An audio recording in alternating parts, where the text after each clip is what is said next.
মুমিনের জন্য এক জুমা থেকে আরেক জুমা পর্যন্ত আল্লাহ তাআলা তার গুনাহ খাতাকে মাঝখানে যা হয় সেটাকে মাফ করে দেন। সুবহানাল্লাহ।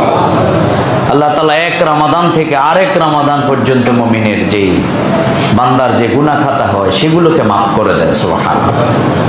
তাহলে আমরা এই রমাদান পেয়েছি, আল্লাহ রাসূল সাল্লাল্লাহু আলাইহি ওয়াসাল্লাম বলেছেন রমাদান পেয়েছি কিন্তু গুনাহ মাফ পাইনি, তার জন্য কি ধ্বংস। আমরা আল্লাহর কাছে দোয়া করি আল্লাহ তাআলা যেন আমাদের গুনাহগুলোকে মাফ করে দেন। এই যে আজকে এখানে আমরা যারা আছি, ভিডিও করে ছবি তুলে যদি রাখা হয়, আবার আগামী রমাদানের এই সময় যদি ছেড়ে দেয়া হয়, দেখা যাবে যে অনেক মুসল্লি ভিতরে ভিতরে বসা ছিল কিন্তু এখন আর নাই। আমাদের অনেকের জীবনে, কার জীবনে এটা শেষ রমাদান কিন্তু আমরা জানি না। তাহলে আমাদের দায়িত্ব কি? আমাদের দায়িত্ব হচ্ছে রমাদানের যে মর্যাদা আল্লাহ তাআলা দিয়েছেন, শাহরু রমাদানাল্লাযী উনজিলা ফীহিল কুরআন হুদাল লিন-নাস ওয়া বায়্যিনাতিন মিনাল হুদা ওয়াল ফুরকান। আল্লাহ তাআলা যে মহাগ্রন্থ আল কোরআন নাজিল করেছেন এই রমাদানে, একটু আগেও আমাদের ইমাম সাহেব বলেছেন যে এই রমাদানের আসল কৃতিত্ব, মহত্ব, মর্যাদা, শ্রেষ্ঠত্ব সব কিছু একটা জিনিসের কারণে, সেটা হচ্ছে কোরআনের কারণে। জোরে বলেন সুবহানাল্লাহ। তাহলে এই কোরআনকেই ওয়াতাসিমু বিহাবলিল্লাহি জামিআন ওয়া লা তাফাররাকু, আপনাকে এই কোরআন ধরার পরিকল্পনা আপনাকে নিতে হবে। এই রমাদান তো 12 মাসের মতোই একটা মাস, মুহররম, সফর, রবিউল আউয়াল, রবিউল সানি, এইরকম আরবি মাসের একটা মাস হলো রমাদান, কিন্তু তার শ্রেষ্ঠত্ব 12 মাসের উপরে শ্রেষ্ঠ হয়ে গেল যে আল্লাহ তাআলা এই রমাদানে কোরআন নাজিল করেছেন। সুবহানাল্লাহ। তাহলে কোরআনের কারণে রমাদান মাসের মর্যাদা বেড়ে গেল। আবার আমরা প্রতি এইরকম 29-30 রাত কিন্তু অতিবাহিত করতেছি, এই যে আসতেছে সেই বেজোড় রাত আল্লাহ রাসূল বলেছেন।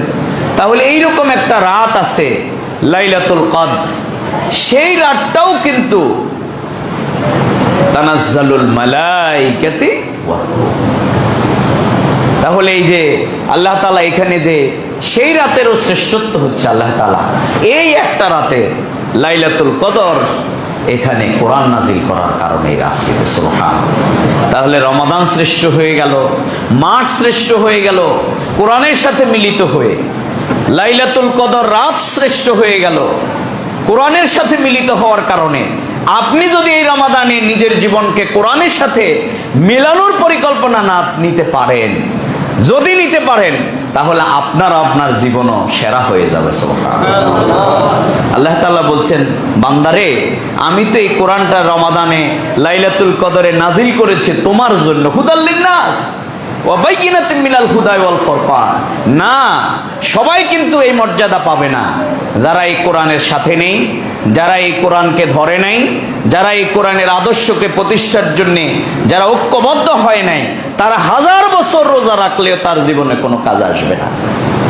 কারণ আল্লাহ রাসূল সাল্লাল্লাহু আলাইহি সাল্লামকে এই কোরআন তার উপরে নাজিল হয়েছে, তাকে দায়িত্ব দেয়া হয়েছে কি?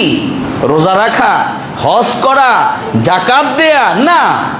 ওয়াল্লাযী আরসালা রাসূলাহু বিল হুদা ওয়া দীনিল হক লিইয়ুযহিরাহু আলাদ দীনি কুল্লি। সকল তন্ত্র মন্ত্র আবু জেহেল সমাজ এবং রাষ্ট্রকে তাদের বাপদাদার আদর্শ দিয়ে যেভাবে চালাতো, আল্লাহ রাসূলকে জিম্মা দেয়া হয়েছে, দায়িত্ব দেয়া হয়েছে, ফরজিয়াত দায়িত্ব দেয়া হয়েছে লিইয়ুযহিরাহু আলাদ দীনি কুল্লি। এই সমাজ রাষ্ট্রে যত তন্ত্র মন্ত্র তারা চালু করেছে, সব কিছুকে এর ধ্বংস করে এর উপরে দিনকে বিজয়ী করার জিম্মা দেয়া হয়েছে। জোরে বলেন সুবহানাল্লাহ।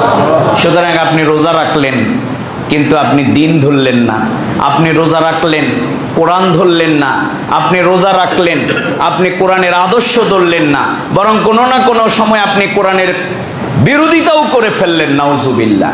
তাহলে এই রোজা কিন্তু কোনোই কাজে আসবে না। সম্মানিত মুসল্লিয়ানে কেরাম। তাই আমাদের দায়িত্ব হচ্ছে আমরা এই রমাদানের যে শ্রেষ্ঠত্ব আল্লাহ তাআলা এই কোরআন নাজিল করেছেন, আর এই কোরআনকে সমাজে প্রতিষ্ঠা করবার জন্যে আল্লাহকে ভয় করার উপযুক্ত একজন দল মানুষ আল্লাহ তাআলা লাআল্লাকুম তাত্তাকুন, সে মুত্তাকি আল্লাহ তাআলা তৈরি করতে চান। সুবহানাল্লাহ। এখন আমাদের প্রশিক্ষণটা যেটা দেই আমরা, এটা হলো ডামি প্রশিক্ষণ ভাই। ডামি প্রশিক্ষণ মানে কি? এটার আসলে কোনো কাজ নাই।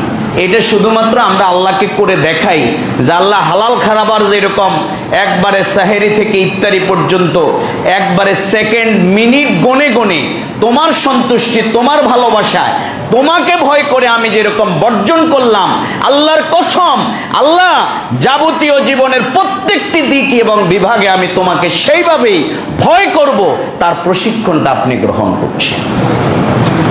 আপনার হালাল স্ত্রী এই সময় দূরে থেকে আল্লাহর লাভ কি? আপনার হালাল খাবার এই সময় দূরে থেকে আল্লাহর লাভ কি? আল্লাহ তাআলা এই জন্য তাকওয়ার সংজ্ঞায় বলেছেন নাইয়ালাল্লাহু লুহুমুহা ওয়ালা দিমাউহা ওয়ালাকিন ইয়ানালুত তাকওয়া মিনকুম।